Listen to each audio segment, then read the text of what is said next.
Making healthier food choices is very important in managing diabetes and to reduce the risk of diabetes complications.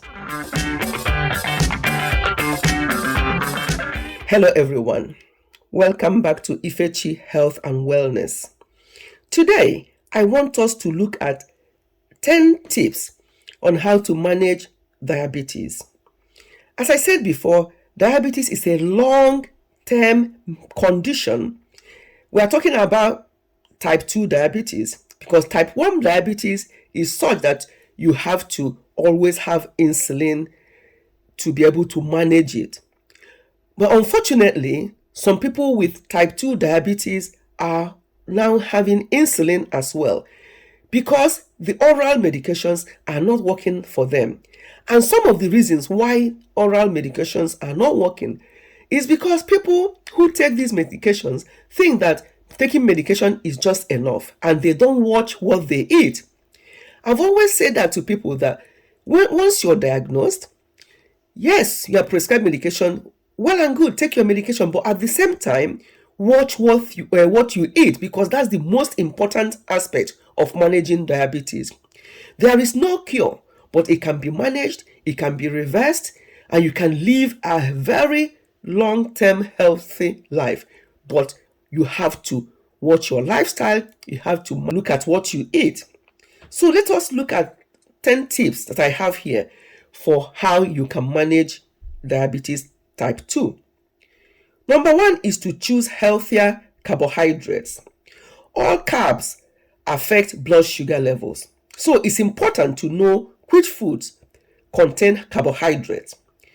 Choose the healthier foods that contain carbs and be aware of your portion sizes. Portion control is very important in managing diabetes.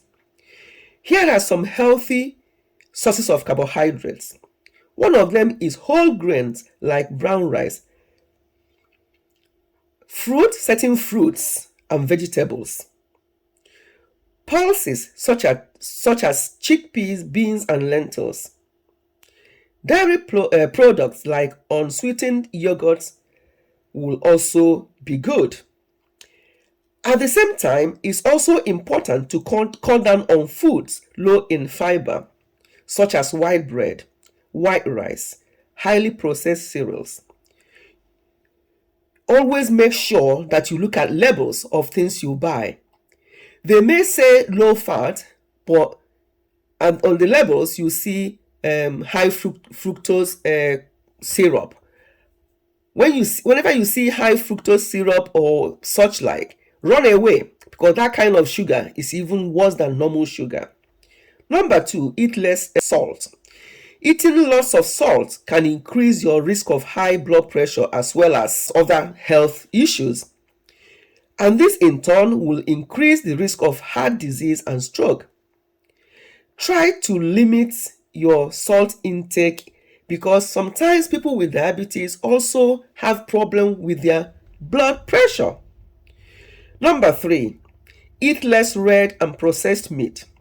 If you're cutting down on carbs, you might start to have bigger portions of meat to fill you up, but it's not a good idea to do so, especially with red meat and processed meat like ham, bacon, sausages, beef, and lamb. These all have links with heart problems and cancers as well. We're also talking about cancer on this channel. So we're just juggling between cancer, diabetes at the moment. So you have to make sure that you eat food high in fiber. Number 4, eat more fruits and vegetables. We know that eating fruits and vegetables is good for us, but it's always a good thing to aim to eat more at meal times and have them as snacks if you're hungry, instead of going for packets of crisps and such like. There are fruits that are better than others. For example, all the berries are very good for you. Some of these sugary fruits are not so good, but in general, fruits are a lot better than snacking in other things. The next one is to cut down on added sugar. We know that cutting out sugar can be really hard at the beginning. So small practical steps are a good way to start when you're trying to cut down on excess sugar. For example, swapping sugary drinks, energy drinks, and fruit juices with water would be a very good idea. Because some of these fruit juices, I call them colored sugar because they're loaded with sugar. Some people will tell you, oh, I don't have sugar in my tea or in my coffee. But the amount of other things that they drink and eat that contain sugar is overwhelming. So we have to pay particular attention. Don't always be in a hurry. Look at labels of things you're buying. Be smart with your snacking. That's the next point. Be smart with your snacking. If you want a snack, choose something like plain yogurts, unsalted nuts, seeds like almonds, hazelnuts, walnuts, generally seeds, fruits and vegetables instead of crisps or chips or biscuits or chocolates. We don't need all this. Choose healthier alternatives. But most importantly, watch out the portion of whatever you are eating. The next one, if you have to drink alcohol, drink it very sensibly. Once in a while, because alcohols are very high in calories. So if you need to drink when you're trying to lose some weight, think about cutting back. Because some people like their drinking their alcohol. So I'm not saying not to drink them at all, but to cut back is very, very important. Some people will say, oh, this is diabetic food. So all these so-called diabetic food, I would say don't bother about saying, oh, this is diabetic food. No. To say that a food is diabetic food is actually, I think I heard somewhere that it's now against the law to say that, oh, this is diabetic food. You don't say that. This is because there isn't any evidence that some of those foods offer you a special benefit over eating healthily. Those foods can also contain just as much fat and calories as similar products and can still affect your blood glucose levels. These foods can also sometimes have a laxative effect. So there's nothing like a diabetic food. Just eat healthily generally, whether you're diabetic or not, because as I said, there's global increase in diabetes. So whether you are diagnosed or not, start doing something now to prevent it. The next point is get your minerals and vitamins from your food. There's no evidence that mineral and vitamin supplements can help you manage your diabetes. So unless you've been told to take something by your healthcare team, like folic acid for pregnancy, you don't really need to take such supplements. You can get them from your fruits and vegetables. It's better to get your essential nutrients by eating a mixture of different foods.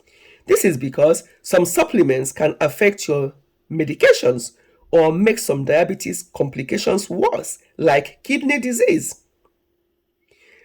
And most importantly, don't fail to keep moving. Being more active physically goes hand in hand with eating healthier. It can help you manage your diabetes and also reduce your risk of heart problems. This is because it increases the amount of glucose used by your muscles and helps the body use insulin more effectively. Try to aim for at least 150 minutes of moderate intensity activity every week, or more if you can. This is any activity that raises your heart rate, makes you breathe faster, and feel warmer. You should still be able to talk and only be slightly out of breath. And you don't have to do all 150 minutes in one go. You can break it down in chunks of 10 minutes, 30 minutes, 20 minutes, and so on. But by all means, keep moving. I'm going to stop this one here. I'm sure we have benefited something from today as well. Thank you so much for watching. Until we'll come again with a different topic. Goodbye and God bless.